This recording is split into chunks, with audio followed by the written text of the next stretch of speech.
on the LinkedIn, Facebook, and also on the Noom Vibe. Uh, so I just want to share with you what I intend to be, and I will be in the present. I'll be welcoming things as they come up, But there are certain specific things I kind of live and advocate and really help my friends who are, less fortunate with a lot of problems, a lot of suffering, come our way and talk to us and be friends with me, and then share some things and learn some things and open the mind, and then they apply them, right? So I thought I will share my things. See, it may be applicable to you or not, it's up to you. But I wish you a very bright new year ahead. And here is the message that if anybody can use. See, to be joyful in the new year, let joy rise first, like the sun, steady, warm, and generous. And let wellness be your daily rhythm, not a distant wish. Let service be your silent strength and your legacy in motion. In impermanence is our lot, really. Find lightness. The more you let go the feeling that this is going to be permanent, the better it is for us, right? So in awareness, we find freedom.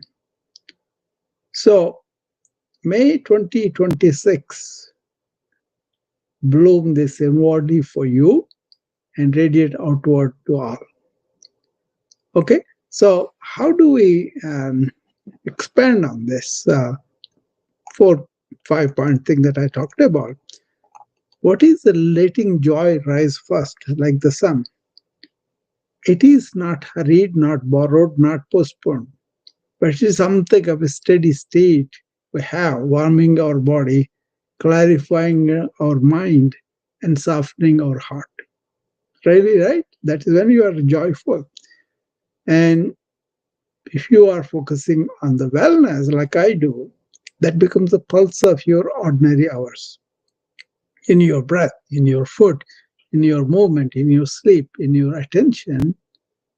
So health is not chased like a remedy, but lived like a melody. So let service be your quiet supervisor.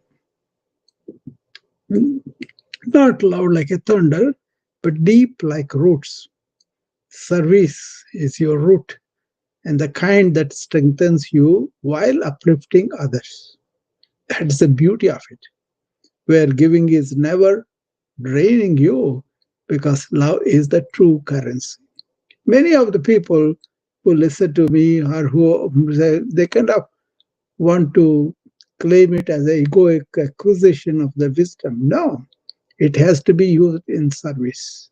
Okay, then only it will have the really fulfilling effect, filling us with gratitude, with a lot of good feeling about ourselves and all that. Not egoic thing. Okay, so let service be your quiet supervisor and superpower of yours.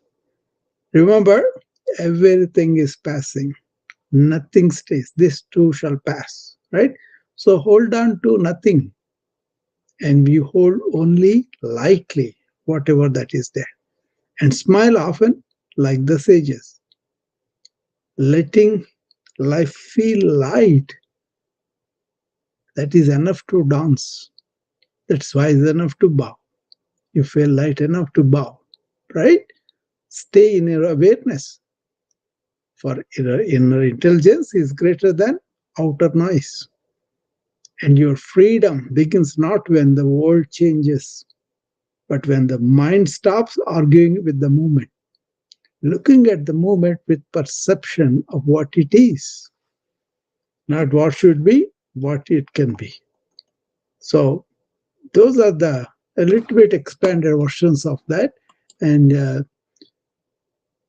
I hope that makes sense for you guys. So I'm going to go a little bit deeper with each one. So for me, it's more like a Am I being joyful first when I come and talk, or when I come and convey something, when I explore some spiritual wisdom, and then being lightened by it, enlightened by it? Not only my weight goes down, that is the lightning effect, but also having this spark of light giving me the clarity from my own ignorance or my own knots of confusion, whatever. So when we first come to the first principle, let us let our joy rise like the sun, steady, warm, and generous from within ourselves. This is a proactive wellness reflection for 2026. So this year begins with not pressure but expectation, but with a gentle invitation, inviting the joy. Joy is not something we chase or earn it, it arrives when we create space for it. So create the space for the joy by eliminating your unhappiness, by your confusion, by your ignorance, and all that. So when we soften into the present moment with patience and awareness, we are creating space for the joy, right? We're not clouding with the memories, we're not clouding with the future aspirations, rather, we are paying complete attention to the present moment with patience and aware of what is happening in the present moment. You see, joy is not a reward. See, joy is often misunderstood as the prize at the end of a hard work. Is that so? No, the celebration after achievement, some people think, or the fleeting high of a perfect moment. Oh, I can be listening to the music, immerse in the tone, and then reach the love, and then I will be joyful. Yeah, true. But true joy is something quieter and more profound. Say, joy is a choice of inner posture before the day begins. Remember that. Joy is a choice of inner posture. What kind of attitude you develop before the day begins? It's the steadiness we cultivate in our hearts before circumstances demand it. We woke up, nothing is there, just with us. So, joy is that steady warmth, not a passing thrill. It doesn't depend on external validation or temporary pleasures. But when joy is rooted in awareness rather than circumstance, it becomes contagious. It touches everyone around us, creating ripples of calm and clarity in a world that often feels scattered and confused. Right? We don't have to feel great about that, but we kind of know that's a fact. Much of the world is noise, confusion, and scattered. And joyful moment is the steady calmness underneath it with clarity. That's the first principle. Rise with the already existing joyful feeling and then stay in that for a while. And now the daily rhythm should be wellness. Wellness as a daily rhythm, not a distant wish, but an everyday melody. Being in the wellness, striving for wellness, finding wellness in the breath. Return to the present again and again when you practice deep breath. Each breath is an anchor, a reminder that this moment is enough. This moment is enough. That is all. When you do like that, the breath really lands you in this present moment. And your body, small movements, keep the river flowing. So movement does not need to be intense. Get up and walk around. Take steps. Take stairs. Don't take the elevator. Walk to the market. Don't take any vehicle if you could afford it. If you can have the weather for it, just walk. Move in the room. Don't sit down and watch 3 hours movie just like that. Get up every half an hour and just move a little bit, come back and then enjoy your movie. I kind of walk and talk. I kind of get up and walk and talk too. That's the convenience of having this phone, right? You can do that. The food, you can keep it simple, real, and eat consciously, like you respect the life that is coming into you, the life that is giving its life to come into you, right? That's true. Choose that nourishment that honors both your body and also the earth. You are not robbing from the earth and then not returning back. You got to recycle whatever you eat and all that. Then the sleep itself, it protects and recovers you. It's like a treatment.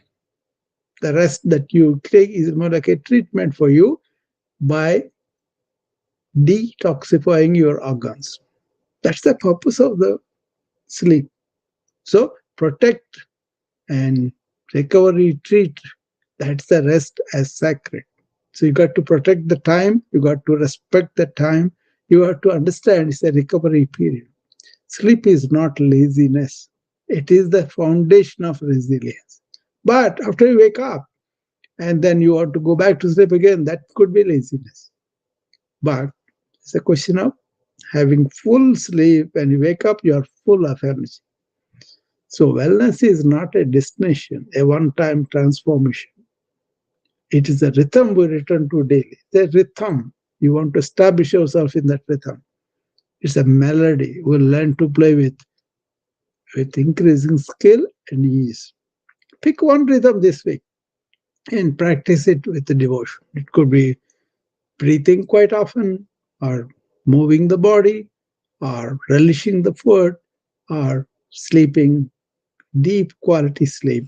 All of that. You will practice it with devotion. That wellness as a daily rhythm raises joyful feeling within you. Joy without any cost. Okay.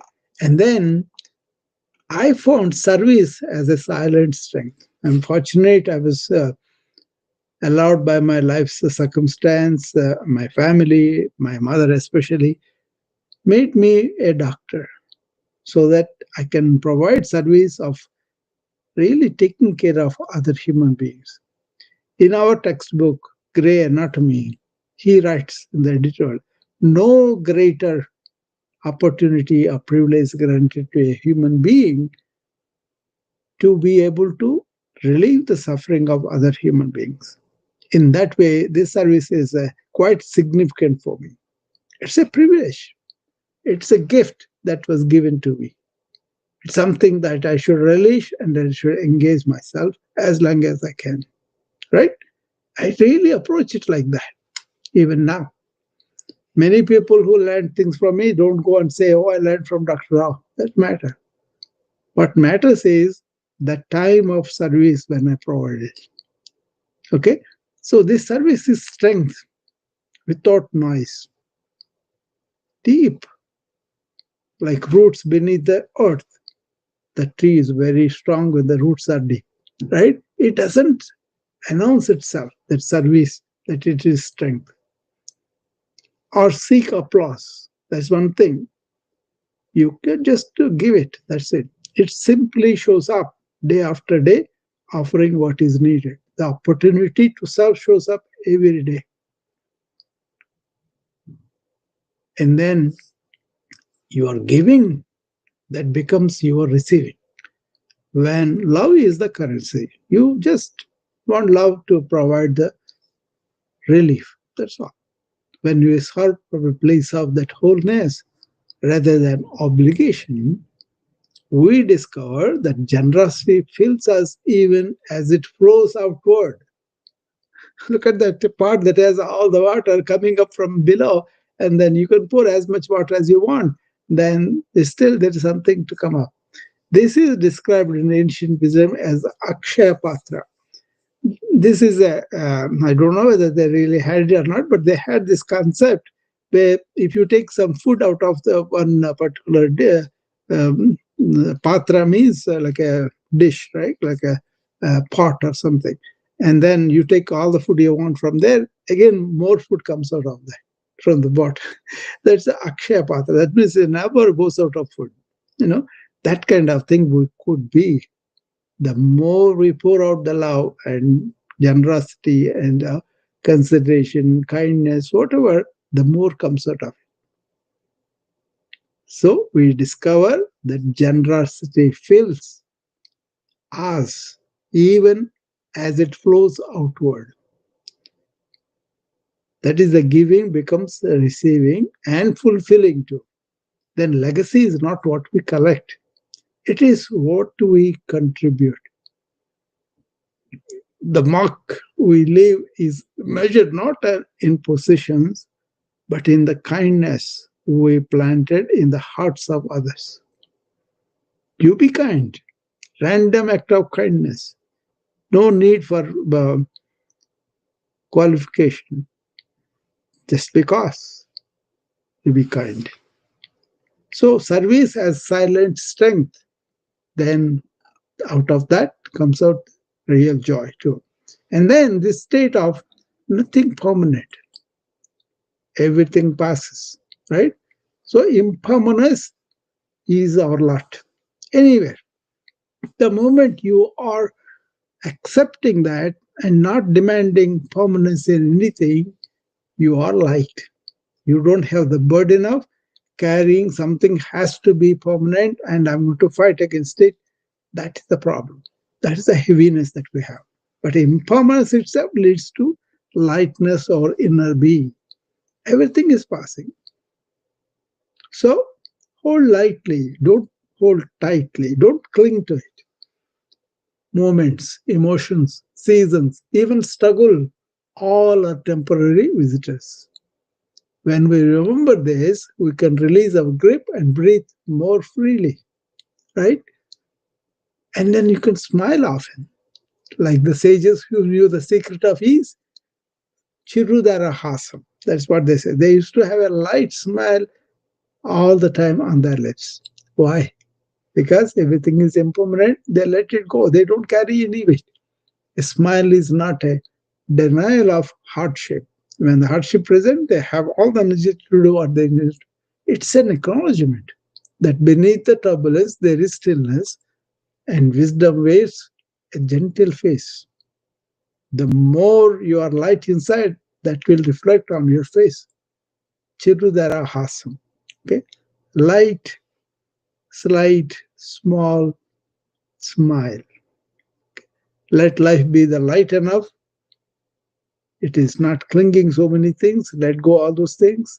I talked about this dispassion that's lacking in modern life, and where people really cling to sensory pleasures and everything, they suffer.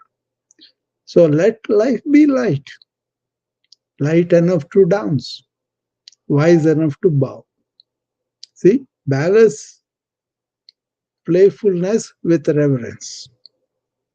Move through life with the flexibility of a dancer and the humility of someone who knows they don't have all the answers. All we know is we don't know, right? Famous Socrates saying, the reflection here is what we are gripping today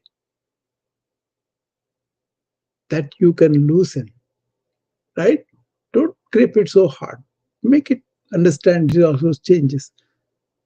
What burden can you set down even just for this moment that will be very good for you? Okay? Joy will spring out of that lightness and awareness as the freedom. Not your thoughts, but that state of awake and awareness with no thought. So that inner intelligence outshines outer overload. We live in an age of information access, where the outer world constantly competes for our attention economy, right? But the deepest intelligence comes from within, from the quiet voice that knows what we truly need and what we don't need. That freedom begins when the mind stops arguing with the moment. Not this way should be, but I'm going to perceive what it is sacred. Whatever is presented to me is sacred. So much suffering comes from resisting what is. When we accept the present moment without fighting it, I repeat this, very important. When we accept the present moment without fighting it, we discover a profound sense of ease and spaciousness. Spaciousness. You are silent, you are entering into the space of silence. Right? So awareness is freedom, really. Freedom from the movement of thought. So return to awareness, the simplest, highest practice. Awareness is always available. You don't acquire it, it is there. It doesn't require special equipment, expensive retreats, or perfect conditions. It simply asks us to pause, notice, and return again and again to the living, breathing present. Right? That's why deep breathing brings you back into the present. So pause here for 10 seconds and feel your breath. Notice your body. Watch your thoughts pass like clouds. You don't need to follow them. Let them come and go. You are the sky of awareness in which the clouds of thoughts are happening. So, 5 minutes to center and serve is a simple daily proactive wellness flow I kind of wrote for myself, and I'm going to share with you. Arrive, if you take one deep breath, feel the body exactly as it is and soften the forehead, release the tension that you didn't know you were holding. You can feel that. Arrive. That is the number one. Then align, lengthen your spine lightly, gently. Let the shoulders drop away from the ears. Unclench the jaw. Then allow your body to find its natural dignity. That is alignment to the present moment, right? And then energize. Take 3 to 5 slow, conscious breaths and make the exhale slightly longer than the inhalation and feel the nervous system begin to settle. You can feel it. Then offer, after the 3 to 5 breaths, offer, ask yourself quietly, how can I serve today with kindness and clarity? Somebody asked me, what is a good day for you? I said, the day I can serve, that's a good day for me. How can I serve today with kindness and clarity? Let the answer come from within you without any force. That is the calling that you will get.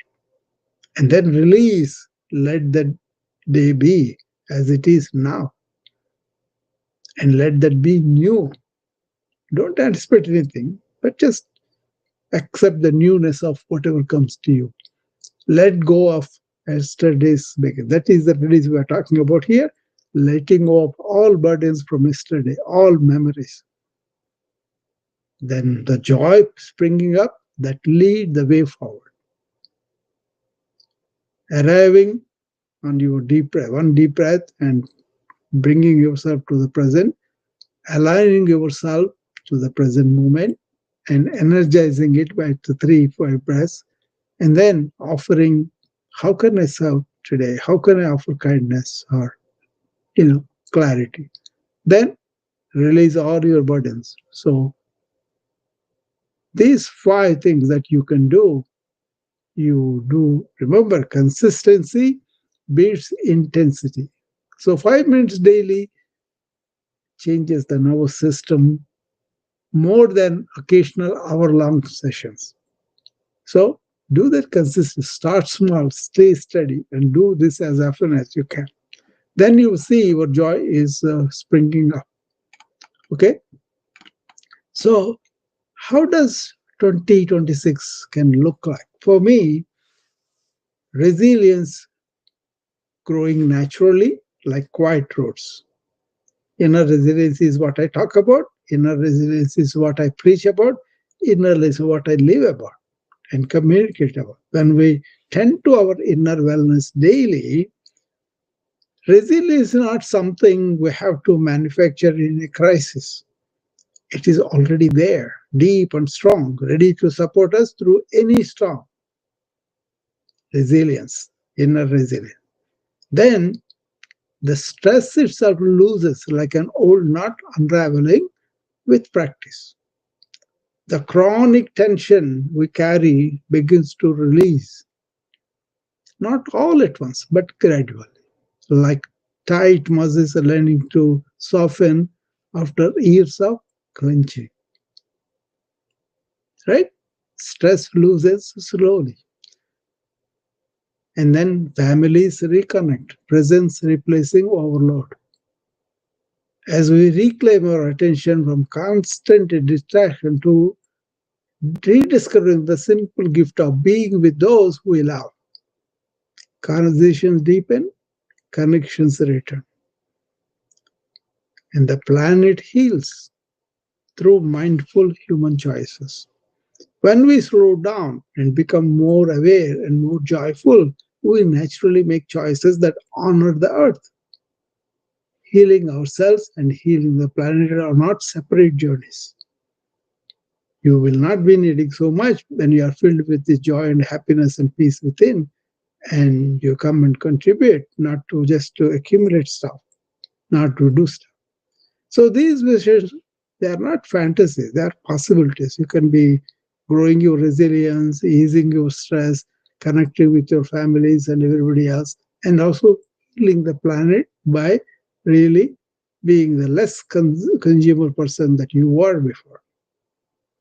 Okay, so all this stems from the inner abundance of joy, peace, and happiness that we all have within. So these visions are not fantasies, they are possibilities that emerge from small shifts, sustained small shifts. This is the work of 2026. Be patient, be humble, and be deeply hopeful. So I kind of shared it with you. So my statement for me is May 2026 bloom inwardly for me and you, and radiate that bloom, inward bloom, outer to all. Let the air flow and flower within. Let the fragrance travel outward. It's all about the flowering within. One breathing family, one future of clarity, kindness, and well being. Joy first, wellness always, and service in motion. Hopefully, that conveyed what I wrote for myself, how joyful I could be, what are the things I could do, and what are the things I could bring to people. So, anybody, any comments? You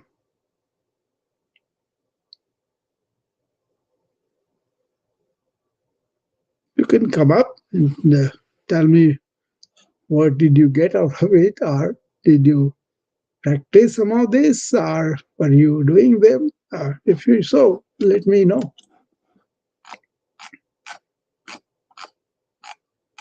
A lot of it is more like a compilation of my daily life and how I can reinforce that, improvise that, and also convey that so that people don't have to praise or anything. Just understand that we could be like that too. We could be in the present. We could be really peaceful awareness and really not thinking a lot all the time, but enjoying the nature, enjoying the relationship, enjoying our work. That's possible. And also develop the resilience so that we can handle difficult situations in our life. That's the purpose. That is being well and also bringing the wellness to our life so that we participate in life in much more fully, completely wholesome. Obviously, nobody is responding, so maybe are busy or not paying attention or don't want to participate in this. It's up to you. But I just did what I wanted to do, which is by kind of telling people what I'm going through, basically. Hey, my friend. Happy New Year. Happy New Year, Peter. How are you? I'm good. I'm good. So I got to go back and listen. I was on with Coach Doris for a while, and then I saw that you were on, so I just hopped on. But yeah, um, life is good. Living in present moment awareness, and you talk about joy, and I think the times when I come out of a state of joy is when I am busy with my thoughts, whether they're good thoughts or not so great thoughts, but when my thoughts are running away. So I don't know if you were speaking on that at all, but like I said, I got to go back and listen. Just really come and say hello and Happy New Year. Yeah. No, it's more like if you are not in the present moment awareness, you are in your mind. That means you are not in life. See, that is where the taking away from the present moment is robbing us the inherent joy in the presence. When you keep your, see, I was doing this in several ways, right? I was telling people, okay, let the joy rise. How does it do? It is by going through, first letting it rise, giving it a space. Right. You can do it as a habit, and you can do it a wellness daily rhythm, or you can do a service as you can develop the silent strength and realize everything is a permanent. So you develop the lightness of being, not burdened with your thoughts, with your opinions, with your other. So if you look at yourself, you would see that so much about you think that is there, that is the heaviness. And that's not going to stay there, it's going to change. Yeah. But people feel insecure when they let go what they think they are. They build up so much egotistical personality, and they have to let go to be the real you are. Yeah. That's why, many people don't relate to the truth I'm saying. It's more like a copying from me. It's not. It is the truth I am speaking through. And so it's not mine or yours, it is the truth. So you don't have to have the credit for that, but then many people use this wisdom as a qualification for them, how better, how good they are, and then speak to other people. Yeah. That's the weight. That's the weight. You have to get disservice. Such a disservice. Yeah, and it's such a disservice. Yeah, that's why they can't even say, "Oh, Dr. Rao said this" or anything like that, because they want the credit for themselves. That's all weight. Right. Because nobody need to know everything. Right. All we have to do is the truth in my life or not? Or not. Or not. Why Socrates said, all I know is that I don't know. Because that is what you come to. The more you know it, the more you know that you don't know many things. You don't know. Yes. Absolutely. But one thing we could do is, when we share a truth, promote the truth for the sake of truth, not my truth or somebody else's truth. The truth is, awareness gives you freedom from the outer overload. You don't carrying it. When you're carrying it, you are the mind. When you are remembering, you are the mind. But the lesson that is applied in your life from the past learnings, that is the truth. That operates on you and weakens your egoic representative. Always thinking, like, I know this, I'm going to do it. No, you don't have to know it. You just feel it and then do it. Krishnamurti said famously, very famously, he said, don't have to prepare to enact something true. You have no confusion about what is true, and it is implied right there. You don't have to carry it forward, you don't have to get it from a book, from quotation, none of it. You see it and then you do it. Because you don't see it clearly, you're confused. Right. Whatever this is presented to you, see it what it is. That's why he said, what is sacred. Sacred. Sacred. Yeah. That rhymes good, but then people don't do that. Right. What is around it, whatever comes my interpretation, is sacred for me because it is from me. It is me who is owning it. That is the heaviness. Don't increase yourself. Let it go. Let it not be a quality for you that we are speaking wisdom. That's why you are a sage, you are a monk, you are a liberated one. No, none of it. You don't need all of that. That's when the joy is unhampered and comes out of you. Hi, Janet. How are you? Come up and tell me how do you think about this, if you have listened to anything on this. I have not talked to you for a while. So I'm pretty sure somebody like Janet would love to really be in joy at this stage of her life and everything. And he would very well served by, understanding all this and implementing them. Hi, Janet.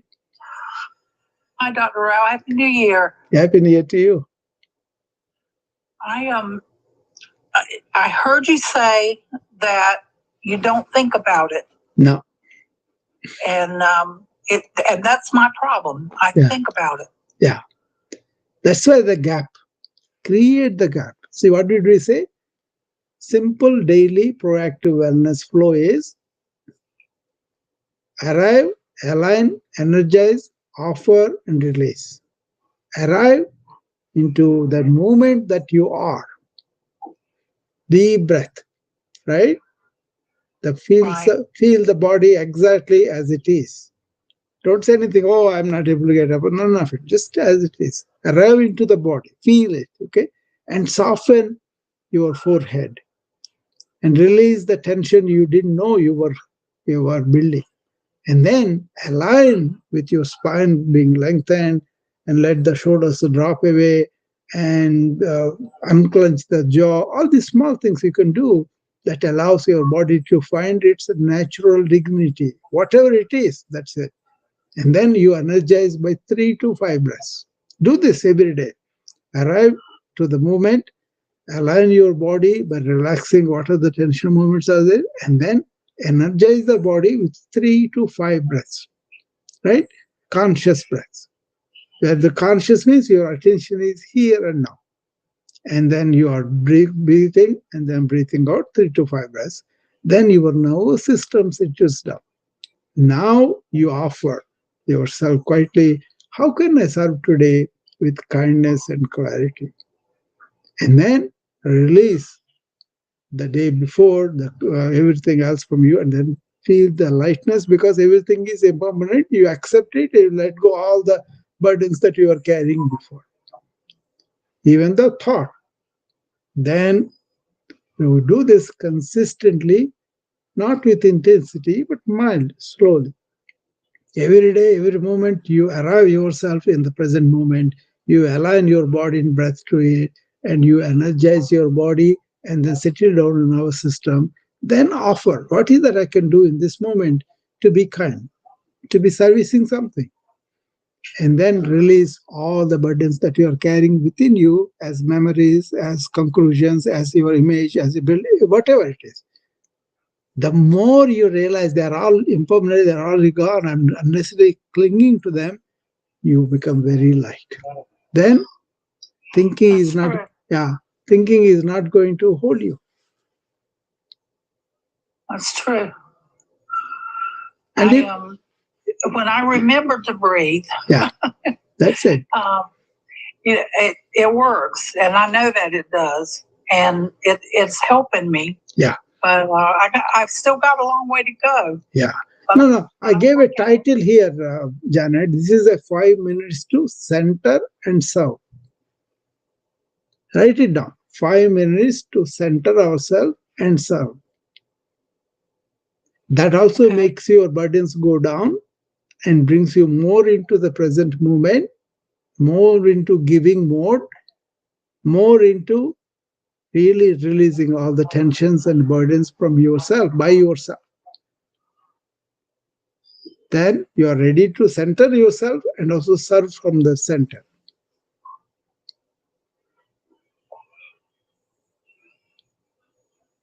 I like that.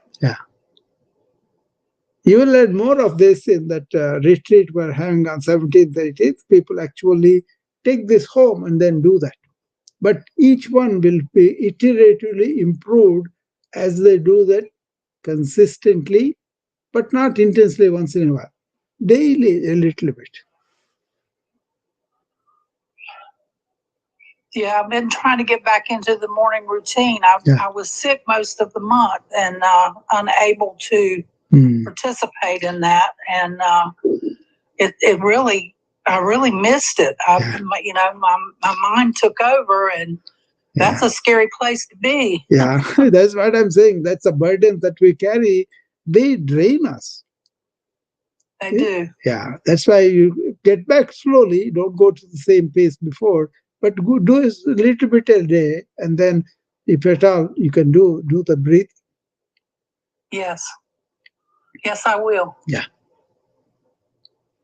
So Janet had been at it very slowly, nicely, and improved. But then these difficulties come with age, with our letter. She said something about thought took over. So why do you are allowing our default network go on thinking and draining us? When I tell you guys are living in mind, a lot of people don't see that. But if you live in mind, like what Janet was saying, her energy is drained. She is more vulnerable for sickness. So her inner resilience is robbed by the constant thinking. And also, most of the time, people are in that layer of mind. You remember the 5 layers I was talking about? Annamaya Kosha, which is the body, physical body. Pranamaya Kosha, which is the energy body, breathing and all that. Manomaya Kosha, where the thoughts and emotions, that is the dominant layer in the modern people, because they think, I am thoughts, I have these feelings, that is me. No, they are your effective instruments. Prepare the distance from that by stepping away from that. Your understanding layer is the next one, and the joyful nature is the fifth one. Once you understand that you are not just the body or mind, but they are your tools, you can use them better. You won't let them enslave you. That's what happens in mind way. The thought, she said, right? She was in the thoughts. She was not enjoying that silent awareness that can be resilient for you.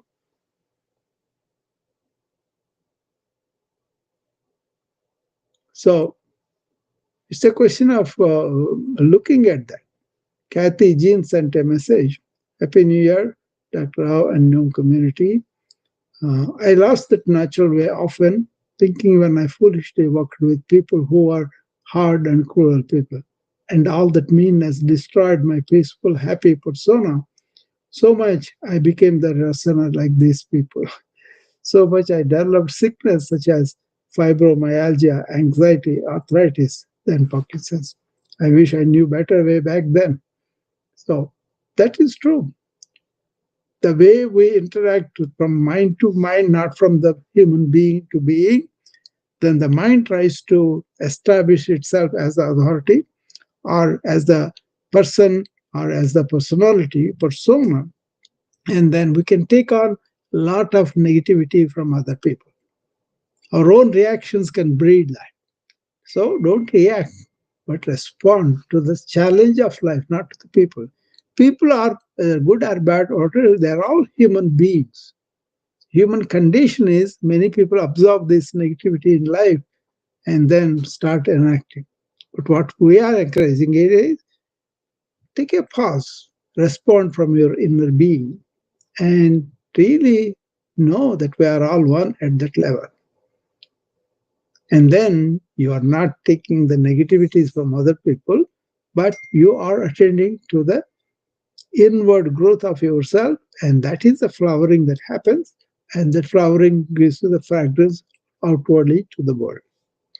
So that's why we say realize who you are, and radiate that realization outward, not like as qualities, but more like a natural fragrance. Okay? Don't have to assume that you are that person, this person. That means you are emphasizing the persona. You want to establish yourself as somebody who has more qualities than other people, and you fall for that. I think Kathy put it very correctly. Dealing with the crude paper and reacting to the cruelties, she kind of absorbed some of those ways of irritability, ways of being angry or judgmental. All those things have come to us too. I'm glad she realized that, and then now she's coming back to it. Wonderful, wonderful, Kathy. Beautiful insight into our own well-being. That will help her a lot than any number of lectures, any number of people preaching her. Her own realization. That is what I call inner realize within, and then radiate that wisdom outward, and help the planet and other people like that. Okay, that is joyful living. When you discover something bad with us or whatever, our weakness or our heaviness or burdens, you let them go by yourself. You don't need anybody. All these therapists and everybody else, they themselves are not human beings that have realized, that have lightness in them, or really over the mind's vagaries. Ancient rishis were like that. They were able to live outside of this worldly life. They stayed in the world, but they are not in the psychological world. Okay? Whereas modern human beings always living in the psychological world, and that's not really reality. That's their mind, their thoughts. They are not in the present moment awareness because they are filled with a lot of these burdens of the thought. That has become the human condition. What I'm pointing out is they were human beings that lived for thousands of years cultivating something different. Not this overthinking, anxieties, depressions, or neurotic behavior all the time. They were calm, enjoying this Satchidananda, which is existential awareness that is blissful. It's all one, the three words they used it. We are our inner being. That is the awareness. That itself blissful because it doesn't have the movement of thought all the time. You can use the thought as an instrument to go from this place to other place. That's a practical use of thought. But you think about yourself, you build an image, and you hold on to the image as you, as your persona, as your personality, as your ego, then you are missing out who you really are. It's not a figment of imagination. It's the fundamental reality of presence that is a life force that is within us. And then from there, all the body, mind, everything comes out. If you don't know the distinction, you'll always be stuck in the mind, or the roles, or the responsibility, or the accumulations, whatever the thought has accumulated. Then you are going to be suffering too. Okay, I think anybody else wants to come up? Is Melissa Brett here? She comes up sometimes.